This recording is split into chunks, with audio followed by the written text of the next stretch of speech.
ป๊าดสะบัดจึงพึ่งเต็มจอแท้พี่น้อง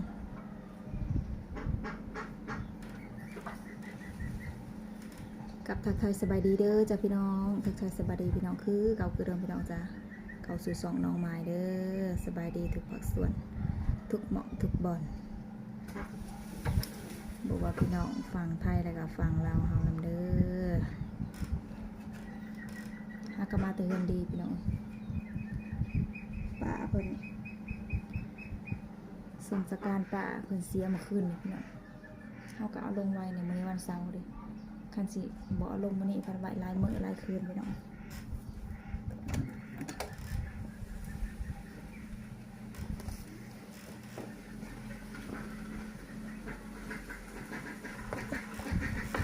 หาก็สิได้ยิบ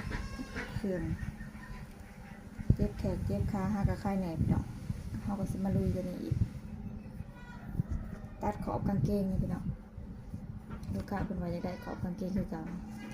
ตอนนี้เฮาก็ตัดออกมาเรียบร้อยเฮาก็สิมาประกอบใส่เลยเมื่อยพี่น้องมาแต่ยันดีหรือปวดหัวจะเป็นไปได้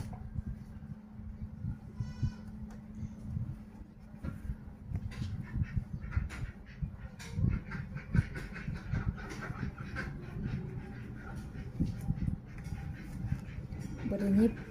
ผ่าเป็นเดือน2 เดือนเลยพี่น้องเมื่อย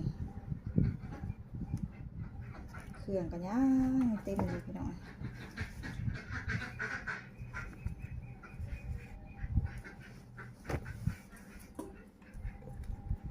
แป้งทุกอย่างเลยพี่น้องว่าแต่ลูกค้ามาแป้งอย่างแป้งเบิดหับสมหับแป้งเบิดทุกอย่างหน้าที่เนาะ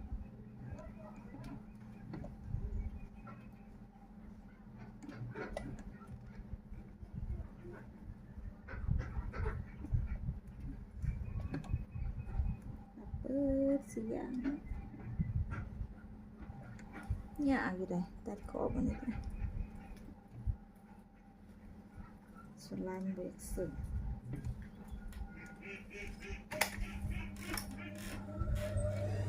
เสียงแก้วกระด้างดัง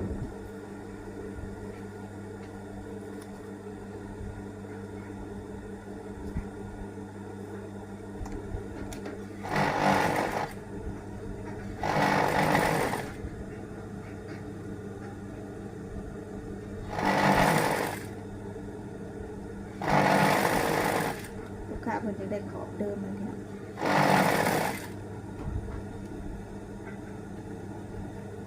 เราก็มาใส่ขอบเดิมให้เพิ่นเลย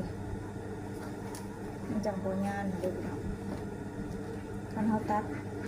ดออกแล้วเฮาเล่นเอาโลดมันขอบมันบ่ได้งาม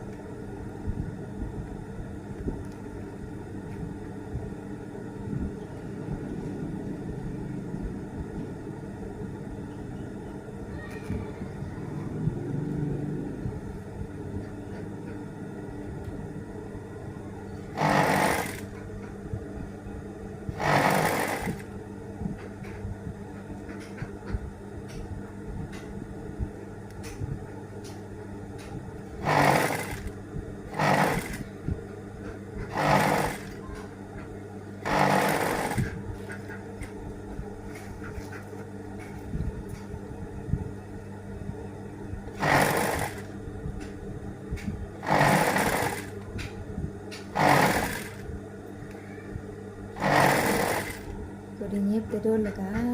ลืมหอดหมูเสือไปจักพี่น้องเคยเย็บไปเดือน2 เดือน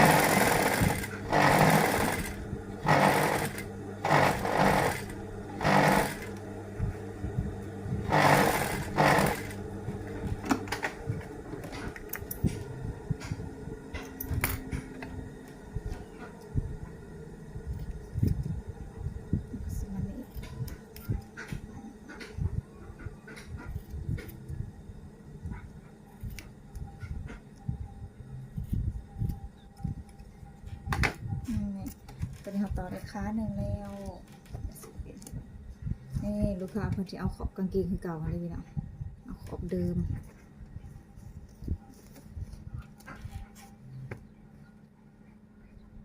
นี่เราก็สิมาต่อเป็นขอบเดิมเลย มันที่งามกว่ากันได้ขนาด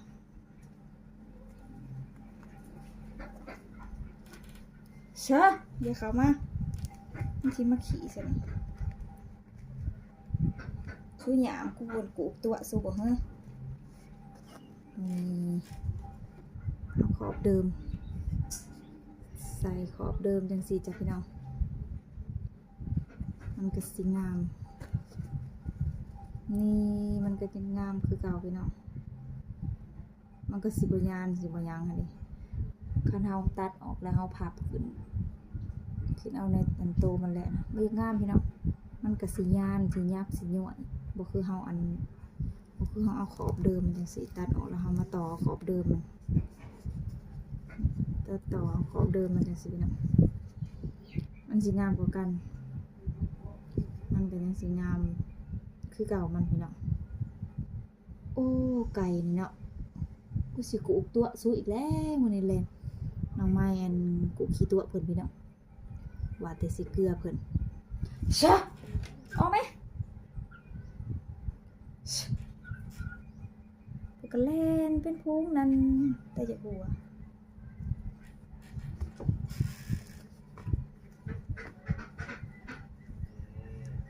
เขากูขี้ตัวเพิ่นแลนตาตีตะลานเอาไปสิมาลบดูมันไหวไว้น่ะ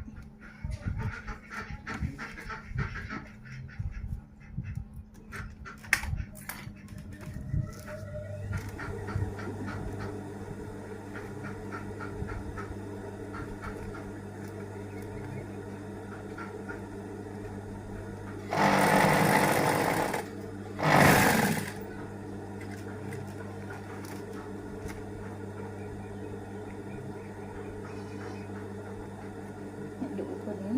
นะครับ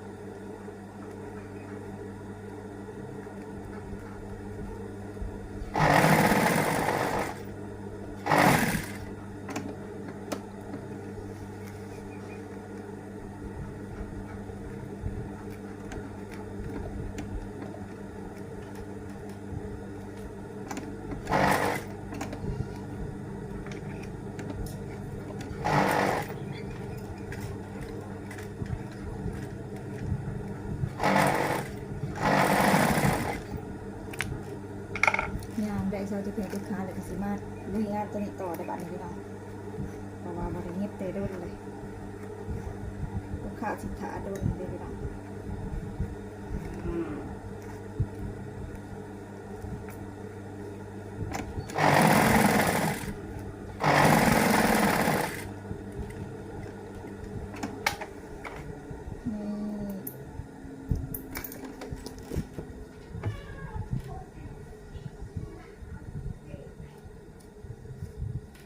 นี่ยิบเรียบร้อยพี่น้องเดี๋ยวทางในก็จะเป็นประมาณนี้ทางนอกเขาก็สิต่อเรียบร้อยทางไปนงก็สิแบบนี้เลยนี่งามคือเก่านี่เรียบร้อยงามยังอยู่ทรงเดิมจะสิเนาะโอ้ยบอกพี่ว่าถือนี่ยังอยู่ทรงเดิมจ้ะพี่น้องผิดพลาดขออภัยเด้อพอผิดว่าถือพี่น้องนี่มันก็สิทรงสวยเหมือนเดิมโอเคจ้ะพี่น้องถ้าพอกันใหม่คลิปหน้าเส้นเก่าเส้นเคยสบายดีเด้อจ้า